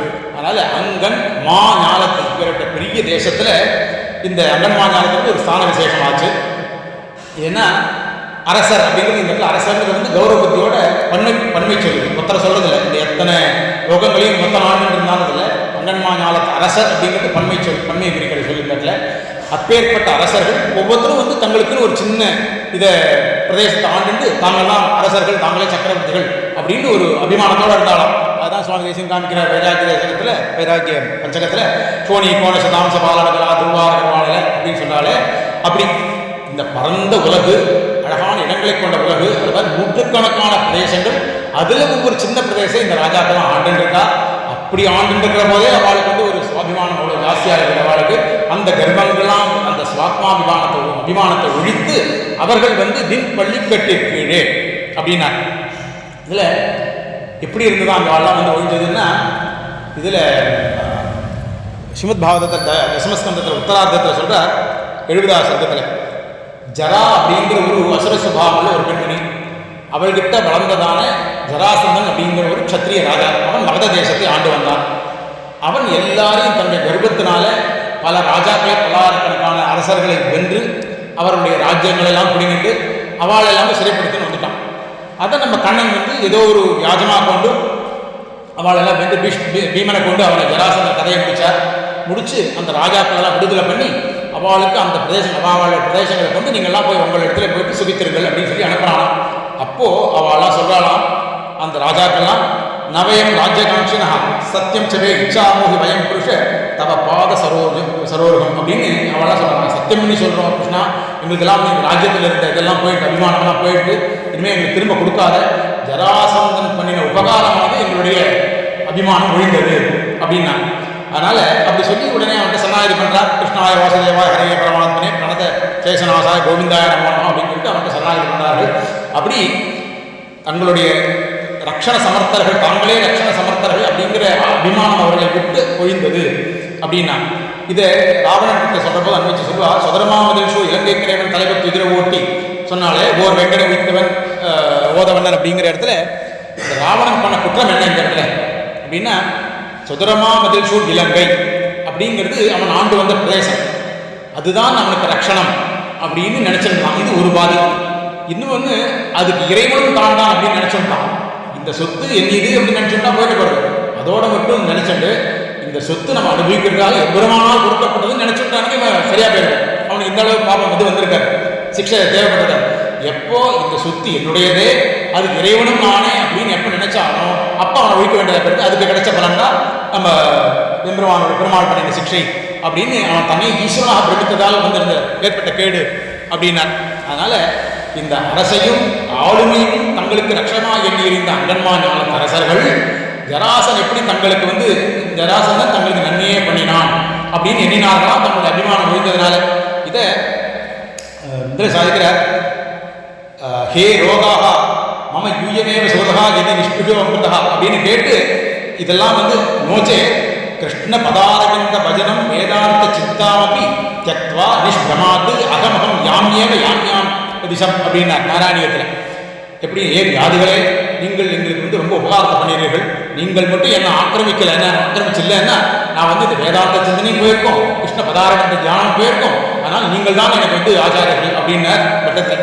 அப்படி இவருக்கு நம்ம பட்டர்கிட்ட வந்து பராசரப்பட்ட வந்து கேட்டாலாம் அந்த அகலங்க பிரம்மராயன். இந்த மாதிரி அவருக்கு ஒரு ரொம்ப வியாதி, ஒரு நோ சாத்திட்டார். அவர்கிட்ட வந்து கேட்குறான் அந்த பிரம்மராயன், அழக பிரம்மராயன், தேவருக்கு இப்பேற்பட்ட ஒரு வியாதி உண்டான்னு. அதுக்கு பட்டர் சாதிக்கிறார், அப்பேற்பட்ட ஒரு உபாத்தியாயம் உண்டு அப்படின்னு சாதிச்சாராம் பட்டர். அப்படி அவர்கள்லாம் இந்த அபிமானம் விழுந்து என் பள்ளிக்கட்டு கீழே வந்து சங்கம் இருப்பார்கள் வந்து தலை பெய்தோம் அப்படின்னார். எதனால் சங்கமாக இருக்கணுமா அந்த இடத்துல, எதனால் வந்து பள்ளிக்கட்டு கீழே இருக்கணும், ஏன் பக்கத்தில் வந்து உட்காந்துருக்கூடாது அப்படின்னா தங்களுடைய தலை கூட அடுத்தவாள் தெரியக்கூடாது. அப்படி தெரிஞ்சுட்டா என்ன ஆகும்னா அங்கே பார்த்தவாளா நீ வந்து அந்த தேசத்துக்கு ராஜா இல்லையோ அப்படின்னு சொல்லிட்டு ஒருத்தர் கேட்கலாம், நீ இந்த தேசத்துக்கு ராஜா நீ வந்து நாங்கள் பார்த்துருக்கேன், நீ அங்கே ஆளுநர் இருந்த எப்படி இங்கே வந்த அப்படின்னு கேட்டுவிட்டா திரும்ப நம்மளுக்கு அபிமானமான திரும்ப தலை தீக்கிடும். அதனால் நம்ம தலையே தெரியக்கூடாது, பெருமாளுக்கு பள்ளிக்கட்டு கீழே இருக்கும், அடுத்த வாழ்க்கை நம்ம தலை தெரிய வேண்டாம், நம்ம யாருன்ற பழைய இது வந்துட வேண்டாம், திரும்ப நம்மளுக்கு வந்து அந்த இதெல்லாம் வந்து தலை வைக்கணும் அப்படின்றனால என் பள்ளிக்கட்டு கீழே. அப்புறம் எதனால் சங்கம் இருப்பார் போல் அப்படின்னா, சங்கம் இருப்பார்னா குழாமாக குடியிருத்தல் அப்படின்னு அர்த்தம். இந்த ஆந்தர விரோதிகள் பாக்கிய விரோதிகள் இது ரெண்டையும் கலையிறது தான் இந்த வாசகத்தில் நமக்கு சொல்லிக் கொடுத்தது.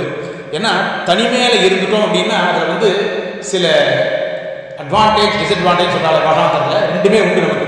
அதில் தனிமையில் ஆனந்தம் அனுபவிக்கிறவர்கள் சிலர் பகவத் தியானத்தில் இருந்துட்டாங்க, அந்த கிருப்பை வந்துட்டுனா பெரிய விஷயம். ஆனால் தனிமையில் இருக்கிற போது அவளுக்கு ஒரு இந்த ஒரு குரூரமான உக்கிரமான புத்தி திரும்ப வந்து நம்ம அங்கேயே இருந்திருக்கலாம் போது எதுக்காக கைங்கரித்து வந்தோம் தெரியல, எனக்கு ரொம்ப கஷ்டமாக இருக்காங்க, சௌக்கியமாக தான் இருந்தோம், அதனால் இங்கே வந்து இப்படி எல்லாரும் வந்து சமயத்துக்கு நம்மளுக்கு சோறு தண்ணி இல்லை அது மாதிரிலாம் நினச்சி சிந்தனை கூட வந்துடக்கூடாது.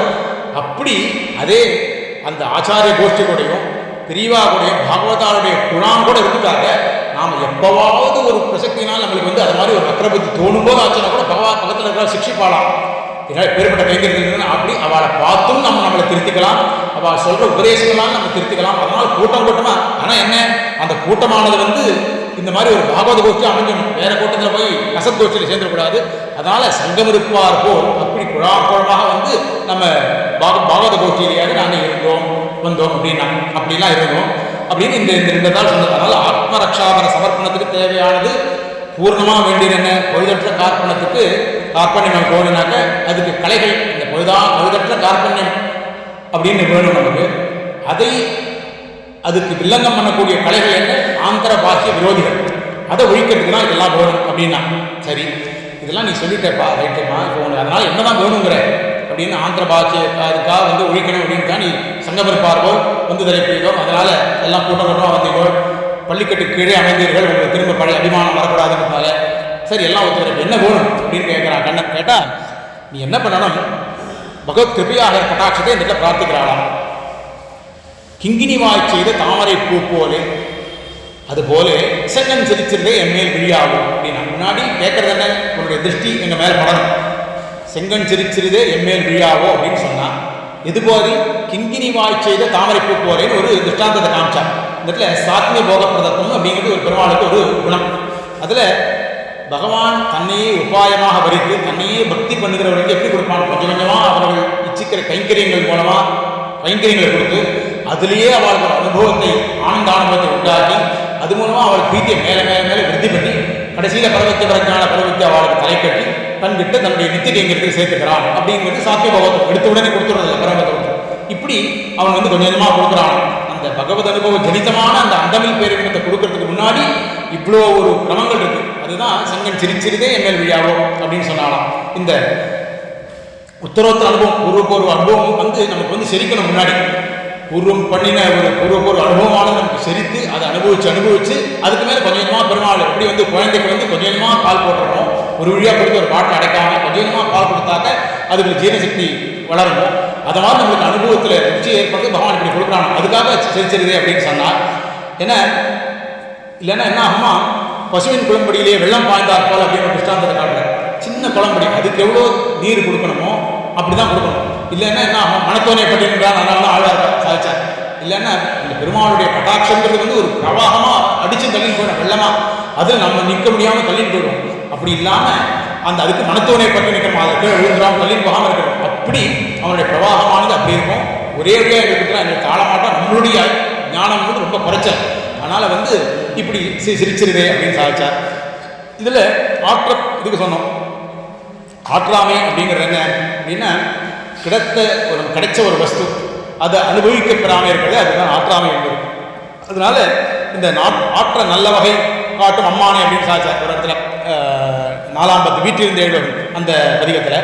அப்போது அந்த இடத்துல ஆற்ற நல்ல வகை காட்டுவதுங்கிறது என்ன அப்படின்னா, சேத்தனன் அவன் பெறுகிற அனுபவ போக்கியத்தை இருக்கு, அதை படிப்படியாக அனுபவிக்க வைத்து மேன்மேலும் அவனுக்கு அனுபவத்தை சேர்த்து கொடுப்பது ஆற்ற நல்ல வகை காட்டும் அப்படின்னு அனுபவிச்சார் காலத்தில். செங்கன் சிரிச்சிருதே அப்படின்னா, சரி கண் சிரிச்சிருதேன்னு சொன்னால் போகிற செங்கன் சிரிச்சிருது அப்படின்னா, பெருமாளுக்கு 3 அவஸ்தைகளில் அவனுடைய கண் சிவக்குமா. ஒன்று அவனுடைய ஐஸ்வர்யம், எப்பேற்பட்ட ஐஸ்வர்யம், அளவற்ற ஐஸ்வர்யம். அது மட்டும் இல்லை, அளவற்ற ஐஸ்வர்யம் எல்லாரும் மட்டும் சுவாபாவிகமான அளவற்ற ஐஸ்வர்யம். அப்படி இருந்தாக்க அவனுடைய கண்ணு சிவந்திருக்கும். அந்த ஐஸ்வர்யத்துக்கான ஒரு லட்சணம் அது சொல்லுவேன், ஏது ஐஸ்வர்யம் ஈது சஸ்வபாவம் அப்படின்னு. அப்படி அளவற்றதான ஒரு ஐஸ்வர்யமாக இருக்கணும், சுவாவமான ஒரு ஐஸ்வர்யமாக இருக்கணும், சுவாபாவிகமான ஒரு ஐஸ்வர்யமாக இருக்கணும். அந்த ஐஸ்வர்யத்தை காட்டக்கூடியது அவனுடைய செங்கன் வரியோடிய கண்கள். 2வது காரணம் ஆசிரியப்பால் அவனுக்கு இருக்கிற வியாமோகம். அதனாலேயும் ஆசிரியப்பாட்டு ஒரு நம்ம கிருப்பை கிடையாது, அந்த கிருப்பையினால் அவன் கண் சிவக்குமா. 3வது ஆசிரியத விரோதிகள் இருக்காளே அவா மேலே இருக்கிற ஒரு கோபத்தால் அப்போ அவன் கண் சிவக்கும். இப்படி 3 பிரகாரங்களில் 3 இதில் வந்து அவஸ்தைகளில் அவனுக்கு கண் சிவக்கும் அப்படின்றான். இந்த இடத்துல நமக்கு காமிக்கிறது என்னன்னா, அந்த சுவாமித்துவத்தை காட்டி கொடுக்குற முதல் சுவாபாவிகமான ஐஸ்வர்யத்தை கொண்டு செங்கன், அதனால் ஏற்படுகிற அவன் செங்கன் அப்படின்னா அந்த ஐஸ்வர்யம் தான் அவனுடைய சர்வேஸ்வரத்தை சூச்சகம் அப்படின்னு சொல்லிட்டு அதை இதெல்லாம் நமக்கு நிறைய காமிச்சு கொடுக்குறார். அவனுக்கு ஹிரண்ய ஸ்மஸ்ரு ஹிரண்ய கேஷா ஆப்மனகாதி சர்வமே விஸ்வரா அப்படின்னு அவனுடைய ஐஸ்வர்யத்தை சொல்லும் போது உங்களுக்கு நிறைய சொல்லி காமிக்கிறது. இப்படி என் செய்ய தாமரைக்கன் பெருமானாருக்கு என்பதார் அப்படிங்கிறது ஆழ்வார் அதை சொல்றார். அவருடைய அந்த செந்தாமரைக்கனுடைய அழகு எப்பேற்பட்டது, அவருடைய ஐஸ்வர்யத்தினால் கிடைச்ச செந்தாமரைக்கன் அப்படின்னு சொல்லி அதெல்லாம் அனுபவிக்கிறார். அப்படியான செங்கனுடைய வீக்ஷணமானது நாங்கள் படிப்படியாக முன்னேறுவதற்கு அனுபவிக்கும்படியாக சாத்மிக்க எங்களுக்கு அனுகிரகம் பண்ண வேண்டும் அப்படின்னு காமிச்சார். அதுக்கு சொன்ன அந்த இது இருக்கு, திருஷ்டாந்தம் இருக்கு. அந்த இடத்துல எப்படி இருக்கு சொல்றார் அவர், கிங்கினி வாய் செய்த தாமரை பூ போல அப்படின்னாரு. என்ன கிங்கினி அப்படின்னா, பசுக்களுக்கு கழுத்திலே கட்டப்பட்டிருக்கிற ஒரு மணி. அந்த மணி எப்படியா இருக்கும், அந்த உருண்டையான ஒரு மணி, அது செவ்வகடியில் அது ஒரு வாய் இருக்கும். உள்ளே போட்டிருக்கிற மணி வெளியில வராதபடிக்கு அந்த வாய் இருக்கும். இப்படி இருக்கும் இல்லையா, அந்த உள்ளே போட்டிருக்கிற மணி எடுத்து அங்கே ஒரு புஷ்பத்தை போடுறோம் அப்படின்னா, ஒரு தாமரை புஷ்பத்தை போடுறோம் வச்சுக்கோங்க, உள்ளே போகாது, அது இதுதானே, ஆனால் உத்ரேட்சை தானே. ஆனால் அந்த கிங்கினிக்குள்ள ஒரு புஷ்பத்தை போட்டாங்க, அது எப்படி நமக்கு தெரியும், முழுக்கவும் தெரிஞ்சிடாது. ஆனால் அந்த செவ்வக வடிவெல்லாம் கொஞ்சமாக தெரியுமே. அதை மாதிரி கிங்கினி வாய் செய்த தாமரை பூ போலே அப்படின்னா, இது எப்படி இருந்தால் அந்த ஆழ்வார் காமிக்கிறார் ஒரு இடத்துல திருவிருத்தத்தில், எப்படி ஊராமலைக்க குருட்டாமலைக்கும் என்னும் அப்படின்ற ஒரு பதியத்தில் மெய்ப்படி மேனியும் செந்தாமலைக்கணுங்கிற பாசத்தை காமிக்கிறார். ஊர் ஆ விளைக்க குருடு ஆ விளைக்கும் அப்படின்னா, இந்த பசுக்கள் கூட்டமாக மேய போகும். அதில் சிலது வந்து குருட்டு பசுக்கள் இருக்குமா, அதுக்கு எப்படி வழி காமிக்கிறது அப்படின்னா, இந்த முன்னாடி நன்னா இருக்கிற பசுக்கள்லாம் இருக்கு, அது போய் ஒரு இடத்துல திரும்ப மேய்ஞ்சிட்டு வந்து ஒரு இடத்துல கூடணும் இல்லையா, அப்போ பின்னாடி வருகின்ற குருட்டு பசுக்களுக்கு வழி காமிக்கிற மாதிரி இதுகள் ஒரு சப்திச்சுட்டே போகுமா அந்த முன்னாடி போகிற ஆமலை இது பசுக்கள், நன் தெரிகிற குச்சியான பசுக்கள். அப்போ சொன்னார், வீட்டுக்காரர் கேட்டார், அவள் வந்து கணைத்து கொண்டே போகும் அப்படின்னு வந்து அவளுடைய கணைப்பொலியை கேட்டு இதெல்லாம் வரும். அப்புறம் என்ன கேட்டார், கழுத்தில் மணி கட்டிருப்பா இல்லையா, அப்போ அந்த மணியுடைய சப்தம் தான் இதுகளுக்கு வந்து தன்னுடைய ஓஹோ நம்ம பசுக்கு வந்து அங்கே போயின்னு இருக்கு, அதனால அந்த பசு நாமளும் அங்கே தான் போகணும் அப்படின்னு அதுவெல்லாம் பின்னாடி தொடர்ந்துட்டே போகும் அப்படின்னு. சரி, இந்த திருஷ்டாந்தம் வேதாந்தத்தில் நமக்கு எப்படி பொருந்தும் அப்படின்னா சொல்றார், நல்ல பரமை காந்திகள் எம்பெருமான அனுபவிக்கிறார். எப்படி அனுபவிக்கிறார், நல்ல ஞானமான்கள் ஒவ்வொருத்தரும் முன்னாடி சொன்னாங்க, அது மாதிரி ஆச்சாரியர்கள் மாதிரி நல்ல ஞானமான்கள். அவள் என்ன பண்ணுவார், வேதத்திலிருந்தும் வேதாந்தத்திலிருந்தும் பிரமாணங்களையே காட்டி ஏஷ ஆத்மா அபரதமாத்மா ஜீரோமிருத்துக்கு அப்படின்லாம் சொல்லி அவனுடைய குணதோஷம் அவனுடைய குணங்கள் எல்லாம் சொல்லி அவன் எப்படி தோஷப்பட்டவர்கள் எல்லாம் பிரமாணத்தை கொண்டு அவனை அனுபவிப்பார்கள். ஆனால் நானும் அஜ்ஞானி, எனக்கு ஒன்றுமே தெரியாது, எனக்கு அதெல்லாம் எதுவுமே கிடைக்காது. அப்போது அவளாம் வந்து ஊராம் பசுக்கள், நான் குருட்டு பசு, நான் எதை வச்சு அனுபவிப்பேன் அப்படின்னா, அவள் சொல்கிற பிரமாணம் அந்த ஆச்சாரங்களை முன்னேற்றம் கொண்டு நான் அனுப்பிச்சு அவள் காமிச்சு கொடுத்துருக்கா, அப்பேற்பட்ட பெருமாள் தான் நமக்கும் உத்தேசம், அவன் தான் உபாதையும் அவனே உபாதை அப்படின்னு சொல்லிட்டு நான் அனுபவிப்பேன் அப்படின்னு ஆழ்வார் வந்து இதை காமிச்சிருக்கிறார். அதனால் அதுக்காக சொன்னது செங்கன் சிரிச்சிருதே, அப்பேற்பட்ட அந்த சின்ன செங்கன் சிரிச்சதே எங்களுக்கு அப்பேற்பட்ட எங்களுக்கு வந்து கட்டாட்சிக்கணும் அப்படின்னா. சரி, திங்களும் ஆதித்யனும் இருந்தார் போல இந்த உண்மை இருக்க இடத்துல இது எதுக்காக வந்து சொல்லப்பட்டது அப்படின்னா, கீதையில அக்ஞஸ்ச அஸ்ரத்தானஸ்ச சம்சயாத்மா வினசதி நாயம் லோகோஸ்தி ந பரோ நசமம் சம்சயாத்மா அப்படின்னு அதில் இந்த ஸ்லோக வியாக்கியாரத்தில் காமிக்கிற பாஷ்யத்தில் அக்ஞா அப்படிங்கிற சப்தத்துக்கு உபதேசலப்த ஞான ரஹிதா அப்படின்னு வியாக்கியானம் பண்ணினார். அவன் அப்படின்னா ஒரு ஆச்சாரனுடைய திருவடியை ஆசிரித்து உபதேசமாக பெறப்பட்ட ஞானம் இல்லாதவன் அப்படின்னு சொன்னார். அஜ்ஞா இவன் ஒரு தோஷத்தை உடையவன். அதுக்கப்புறம் அஸ்ரத்த தானம் அப்படின்னா உபதேசம் நல்லபடியாக கிடைச்சிருக்கு. இவர் ஆச்சாரியன் நிறைய வாரி வாரி கொடுத்துட்டார். அதை விருத்தி பண்ணிக்கிறதுக்கான ஒரு துறை இல்லாமல் இருக்கானே அவன் அஸ்ரத்த தானம். முதலாவது சொன்ன பாட்டு இன்னும் மோசம். மூணாவது ஒருத்தனை சொன்னார் சம்சயம் இருக்க ஒருத்தருக்கு அவன் சம்சயாத்மா அதிகரிச்சுதான் புத்தி பண்ணிட்டான். ஆனால் ஆச்சாரர்கள் சொன்ன விஷயத்தில் அது கரெக்டாக சொல்லியிருக்காரான்னு தெரியல, ஏதோ கொஞ்சம் சம்சயம் இருக்கா, சரியாக சொல்லியிருப்பாரு அப்படின்னு ஒரு சம்சயம் வந்துருக்குன்னா இந்த மூணில் இவன் தான் ரொம்ப ஒழிக்கப்பட வேண்டிய, இவன் தான் ரொம்ப கேவலமான அப்படின்றத காமிச்சார். இப்படிலாம் இல்லாமல் கிடைக்கிற ஒரு பக்தனை எப்படி ஒரு சந்திர கிரணம் போல ரட்சிப்பாக எம்பெருமான். அதனால திங்கள் போல என்னை பார்க்க வேண்டும் அப்படின்னு தன்னுடைய குளிர்ந்த கடாட்சம் அதில் கிடைக்கணும். இது சந்திரன் உயிர்த்தார்ப்போ அப்படின்னு ஆனது. ஏன்னா இப்பேற்பட்ட ஒரு பக்தர் பிரிவா காட்ட வழியிலே சாஸ்திரியமான வழியிலேயே தன்னை ஆசிரியிச்சு தனக்கு எந்த அதிகாரிகளுக்கு எந்த பேர்பட்ட ஆச்சாரர்களுக்கு தான் அதிகரித்தானோ அதையே பிரமாணமாக கொண்டு, அதை மட்டும் இல்லை அந்த ஆச்சாரங்களையே பிரமாணமாக கொண்டு எவன் வர்த்திக்கிறானோ அவன் மேலே எம்பெருமான் குளிர்ந்த கடாட்சத்தை ரசிக்கிறான். அது திங்கள் போல ஆயிடும். சரி, இப்போ இந்த மாதிரி இருந்துட்டான் சுவாமி, எல்லாம் ஆயிட்டு நம்பிட்டு இருக்கான். பெருமாளுடைய திங்கள் போல அவருடைய கடைசி கடாட்சம் இருந்தாலும் இந்த பிரகிருதி சம்பந்தத்தினால அவனுக்கு இன்னமும் இந்த ரஜஸ்தம குணங்கள்லாம் இன்னும் இருந்துகிட்டே இருக்கும். அது எப்படி ஒழிக்கிறது அப்படின்னா அதுக்கு என்ன பண்ணினார், ஆதித்ய விதித்தார் போலே அப்படின்னா முன்னாடி திங்கள் விதித்தார் போலே இவனுடைய இதை கண்டு இவனுடைய பக்தியை கண்டு ஆதித்ய விதித்தார் போலேங்கிறது இவனுக்கு இன்னமும் இந்த பிரகிருதி சம்பந்தத்தாலே இருந்து கொண்டிருக்கக்கூடிய இந்த விரோதிகள்லாம் இருக்கேன் பாக்கி விதவர்கள் இதையும் நிரசனம் பண்ண வேண்டும். அதுக்கு எப்படி ஒரு பயிர் நன்றாக வளர்ந்து கொண்டிருக்கிற பயிர்கள் எப்படி விளையாடுறான், இந்த சந்திரனுடைய கிரங்கள் அதெல்லாம் வேதத்திலே சொல்றது, சோமனுடைய கிரங்களை கொண்டு அந்த இதெல்லாம் வளர்ந்த ரஷ்மியை கொண்டு செழிப்பாக வளர்ந்தான் கிரணங்கள். ஆதித்யனுடைய இந்த சூரியனுடைய கிரணங்களாலே இந்த சுற்றி இருக்கிற கலைகள்லாம் அழியும். அதை மாதிரி என்கிட்ட இருக்கிற இந்த விரோதிகளையும் அழிக்க வேணும். அதுக்காக நீ ஆதித்யன் போலே உதிக்க வேணும் அப்படின்னு சொன்னார். இப்படியாக ஞானபக்தியாதி சத்குணங்களுக்காக பகவான் குளிர கடாட்சத்தையும் இன்னும் விலக வேண்டிய பிராப்தி விரோதிகளுக்கெல்லாம் அழியறதுக்காக பகவானுடைய ஆதித்யன் போன்ற சூரியன் போன்ற ஒரு கடாட்சமும் அப்படின்னு சொன்னார். இதே கிருஷ்ணாந்தம் இன்னொரு இடத்துல சொன்னாங்க, நம்ம எப்படி எடுத்துக்கணும், இன்னொரு இடத்துல வருது அப்படின்னா திங்களும் ஆதித்யம் பண்ணாக்க அப்போ என்ன சொல்லுவாங்க வியாக்காரத்தாங்கன்னா திங்களும் ஆதித்யம் அப்படின்னாக்க எப்படி ஒரு ஆசிரித ரட்சணத்துக்காக திங்கள் போல விழிக்கிறான், ஆசிரித விரோதிகளுக்காக ஆதித்யன் போல அவனுடைய கட்டாட்சம் இருக்கு அப்படின்னு சொல்லுவாங்க. ஆனால் இந்த இடத்துல ரெண்டுமே எனக்கு வேணும்னு கேட்டதுனால அதை குணமாக ரெண்டு விவாதம் பண்ணிட்டு என்னுடைய குணங்கள் வளர்றதுக்காக திங்கள் போலவும் என்னுடைய விரோதிகள் போகிறதுக்காக ஆதித்யம் போலவும் அப்படின்னு விராட்டிய பாரிசார். அதனால கிங்கினி வாய்ச்ச தாமரை பூ போல செங்கன் செலுத்த எம்மேல் விழாவுங்கிறது பகவத் கட்டாட்ச உபக்கிரமம். அதில் ஆரம்பித்து இப்படி ஆரம்பித்த பகவத் கட்டாட்சமானது அதனால என்ன பலன் என்ன அப்படின்னாக்க எங்கள் சாபம் இழிந்து அப்படின்னு சொன்னார். அதனால இதனால் நமக்கு கிடைக்கிறது என்ன அப்படின்னா ஒரு திரண்ட பொருள் என்னன்னா எங்களுடைய சாபம் ஒழியிறது. நாமும் பகவானிடம் பிரதிகூல ஆசனம் பண்ணினால நமக்கு சர்வசக்திமானவனுடைய பகவானுடைய நிகிரக சங்கல்பம் ஏற்பட்டது. அதெல்லாம் உயர்த்துக்கு நமக்கு காற்பண்ண வேண்டும். அதில் இந்த ஆக்கிஞ்சனம் மனநிறுத்தம் வேணும். அதெல்லாம் கொண்டு பெருமாள்கிட்ட அவனுடைய திருச்சி நம்ம மேலே பட்டுன்னா இந்த இரண்டு கண்களால் நம்ம ஒழித்து நமக்கு பிராரப்தவசாத்து இருக்கிற நம்ம சஞ்சித பாவங்கள் மட்டுமல்ல பிராரப்த கர்மாக்களும் ஒழிவோம், நமக்கு ஒரு நற்காலம் உபயோகம் கிடைக்கும், மோட்ச காத்து கிடைக்கும் அப்படின்னு சொல்லி பிராட்டி இது மாதிரி இந்த பாட்டில் நமக்கு சாதிச்சா. ஏதோ ஆச்சாரியத்தை கிரகிச்சது எதாவது எதாவது நான் எதாவகாசம் விஞ்ஞானிச்சேன். இதில் இருக்கிற தோஷங்கள்லாம் அடியே சேர்ந்தது. இதில் இருக்கின்ற குணங்கள் அத்தனையும் நாராயண சுவாமியுடைய திருவடி வாழ்ந்துக்கே தரும் அப்படின்னு சொல்லி எல்லாரும் அந்த வாய்ப்பை ஏற்படுத்தி கொடுத்த கல்யாண சுவாமிக்கும் அவரை முன்னாடி சுவாமி சொன்னாலும் நான் சொன்னதான் நான் ரொம்ப மிஸ் பண்ணுறேன். அவரை நான் ஃபோன் பண்ணி கேட்டேன் அவரை சொல்லணும் அப்படின்னு. அவருடைய கிருப்பை நேரில் பிரத்யட்சமாக கிடைக்கல, இருந்தாலும் அவருடைய அனுகிரகம் இருக்குன்னு பிரார்த்தித்து எல்லாருடைய திருவடிக்கும் பல்லாண்டு வாடி அமைகிறேன். வேதாந்த சமா கல்யாண சுவாமி சுந்தர வேதாந்த உறவே நம.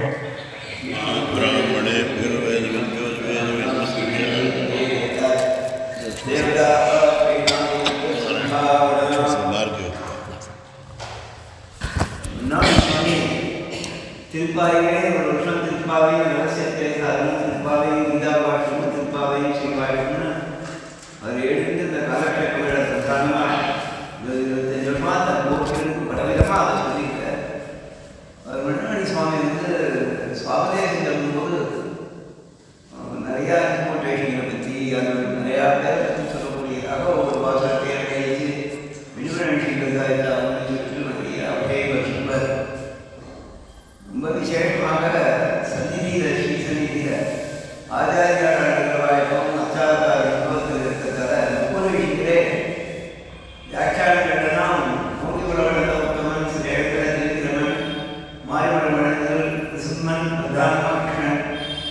அனுபவிக்கிறது எல்லாத்தையும் அதெல்லாம் தெளிவாக சொன்னது இருக்கட்டும். ஆண்டாளுக்கு முழுக்க கோதாதேவி கண்ணன் மேல சாதனால தான் திருப்பாவை பண்ணா அவனே. அதனால உலகத்தை விட்டவனாலும் அதுவும் கண்ணன் தான், சிங்கம் போலன்னா அதுவும் கண்ணன் தான், சின்னத்தினா தென்னங்கை கோவானை சென்று மனத்துக்கு ஆனாலும் கண்ணன் தான். ஐஷிங்கன் சுமப்பியார் புஸ்தகமாகவும் திருப்பாவை அர்த்த விசேஷம் அதை எடுத்து சொல்றவாளும் நிறைய பேர். எல்லாமே கண்ணன் விஷயம்ன்ற பிரிவாகமாக சாதிச்சிருக்காரு. ஐஷிங்கருக்கு தர்க்க பலம், தர்க்க பலம் எதுவாக இருந்தாலும் சாதிப்பார் ஐஷிங்கர். ஒரு ஸ்லோகமாகவும் பண்ணியிருக்கிறது சுவாமி சாதிச்சது ரொம்ப அற்புதமாக இருக்குது. பிள்ளைப்பாக்க ஐஷிங்கர் நிறைய அந்த காலத்தில் ஜென்ட வித்வானம் எழுதியிருக்கிறார். நிறைய கிரந்தங்கள் சாதிச்சிருக்கிற சாஸ்திர கிரந்தங்கள் எல்லாம் எடுத்து அந்த சுவாமி அனுபவத்தை கொண்டு வந்தார். இதில் ரொம்ப பிரதானமாக கவனிக்க வேண்டியது ஊற்றோடையாக இருந்தாய் நினைச்சேன். பிரம்மசப்தத்துக்கு சமானமாக அவர் கொடிது விதியாகிற பதம். அந்த இடத்துல பதத்தஞ்சோதகமான குணங்கள் இருக்கு, சௌரந்தோதகமான சுடரே இருக்கு. அதில் சுடர் கச்சேன் தோற்றமாக இருக்கிற சுடர் கிருஷ்ணன். சுடர் வந்து சிவயுந்தநாதன். ஆதியம் சிவோதி குருவை அங்கு வைத்து இங்கு பிறந்த ஸ்ரீபாஷ்யத்தில் பிரம்மசூத்திரங்கள்ல ஜோதிஷரணாந்தான ஜோதி என்கிறதுல எவ்வளவான திவ்யமான ஒரு திருமேனியோடு இருக்காங்கிற விஷயத்தை பிரம்மசூத்திரம் காண்பிச்சிருக்குன்னு சுவாமி எம்பெருமானார் அவதரிச்சிருக்க. அந்த ஜோதி சுரூபனானது வந்து அங்க வந்து தமசஸ்து பாரே அப்படிங்கிற ரீதியில இந்த அஜ்ஞான கலசாததான அது வேறு ஸ்லோகம் புருஷசூக்த வாக்கியம். பாதோசி விஸ்வா பூதானி திவாதஸ்யாந்தந்தீவி அமிர்தமான ரூபம் தெரியவாழ அனுபவிக்கிறார். அது சுடர், உலகில் தோற்றமாய் நின்ற சுடர், இங்கே தோற்றி நின்ற சுடர் கண்ணன் அப்படின்னு சொல்லி அனுபவங்கள் சொல்றது. அந்த விஷயங்கள் தான் நிறைய சாதித்த சுவாமி அவருடைய அந்த அனுபவம். அந்த அச்சாரத்தால் ஈடுபாடு இருக்கிறதால் அதெல்லாம் விஷயத்தை அனுபவிக்கக்கூடிய பரம்பரையாக கைத்தறிகள் அத்தியாபக கைத்தறிகள் திருப்பண நாள் ஞாபகம் திருவேன்னா 72 ஒரு சந்தோஷனை சந்தோஷம் விதமான கிடையாது. 72 சந்தோஷத்தின் போது அடைய காலக்கட்டத்துக்கு போய் 20 நாள் 5 ஆண்டு சந்தோஷத்துக்கு ஏடியாச்சு. அந்த சந்தோஷத்தை உபயோக பாராயண கைத்தறி சம்பாவனை ஆண்டவன் ஏற்றிட்டு பண்ணியாச்சு. சந்தோஷத்துக்கு மறுநாளோ 1 நாளோ வெளியூர் வருவாருக்கெல்லாம் ஒன்றா நிர்வாகம்ட்டான். உள்ளூர்காராளுக்கு உள்ளூர்காரா விஸ்வங்களை சம்பாவனை ஆக மாட்டான். ஆங்கில தட்டில் ஒன்றும் கிடையாது. அதுவும் உபச்சாரமாக நீதியில் கொண்டு போய் கொடுத்தாதான் இதை வாங்கிப்பாரு. வெளியூர்காராளுக்கு அவள் சர்வசாதாரண சம்பாவனை பண்ணிடுவான். 1 பைசா எந்த ஆத்திரையும் கொண்டு வாங்கிறது பழக்கம் கிடையாது. அந்த மாதிரி கைத்தறி அந்த ஆண்டவன் வார்த்தை ஒரு வார்த்தையை நான் விட்டுருவேன். 2 கோடிக்காரர்களும் சமமாக சம்பாவனை பண்ணணும்னு டிஆர் ராமராஜா சுவாமி புதியவரை அடைந்தவர் இருந்தார். இனி சுவாமி அத்தியாபக அனந்தமும் ஆசிரமத்தில் இருக்கிறார். அவருடைய எதிர்த்தவர்களால் அந்த ஆசிரமத்தோட உதயங்கள் நான் ஒழிச்சுக்கிறார். மைசூர் ஆண்டவர் ஸ்ரீகாரி மாவட்ட ஆனால் அந்த வந்து சமயம் மே மாதம் அந்த சௌரவர்களும் அதே வைகாசி ஆரம்பத்தில் நடந்தது. 17-18 தேதிகள் நடந்தது ஞாபகம். மே மாதம் அதுக்கப்புறம் 2 நாள் அந்த போட்டியும் போது சம்பாவனை சம்பாவனை போது ஆண்டவர் மைசூர் ஆண்டவர் கூட்டத்திலே வேறுபாராயணக்காரருக்கும் அந்த அனந்தோட திருத்தோப்பனா வேறுபாராயணக்காரருக்கும் மைசூர் ஆண்டவர் திவ்ய பிரபந்தம் ஒரே அப்ப வண்ணத்தை சொல்லியாச்சு. தேவநாதன் வேதத்தை 2 கண்களாக பாவிச்சு அனுபவிக்கிறவர். மந்திர புஷ்பத்தில் இன்னைக்கு வந்து ஈசம் தான் நாளைக்கு அந்த கோச்சிக்காரர்கள் ஈசம் அப்படி வளர்த்தாங்க. அதை சொல்லியாச்சாங்க. சொல்லிட்டு எது வலது கண்டு கேட்காதுங்கோ 2ஐயும் சமமாக பாவிக்கிறான்னு அர்த்தம்னு சாய்ச்சார். அது ஞாபகம் ஆண்டவன் சாய்ச்சார்.